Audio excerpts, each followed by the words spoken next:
நமக்கு யாரும் இல்லைன்னு எப்போ நினைக்காதீங்க. துன்பமோ இன்பமோ வாழ்க்கை நம்மளுக்கு அது கற்றுக் கொடுத்துரும்.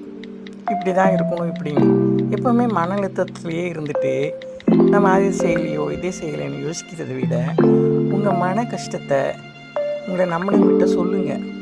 சொல்ல முடியலையா, கடவுள்னு ஒருத்தர் இருக்கார், இல்லை இந்த பிரபஞ்சம், இல்லை இந்த இயற்கைக்கிட்ட ஒரு 10 நிமிஷம் கண்ண மூடி உட்காந்துட்டு எனக்கு இவ்வளோ பிரச்சனை இருக்குது, கடவுளே என்னை கொஞ்சம் காப்பாற்று, எனக்குன்னு யாரும் இல்லைன்னு நீ இருக்கேன், இந்த காற்று வானம் பூமி இந்த இயற்கை என் கூட இருக்குது, இந்த சக்தியை நீ எப்படியாவது ஒன்று மாற்றோம் அப்படின்னு உங்கள் சுமைகளை இந்த உலகில் இருக்கிற இதான் ஒரு செய்தியை சொல்லுங்கள்.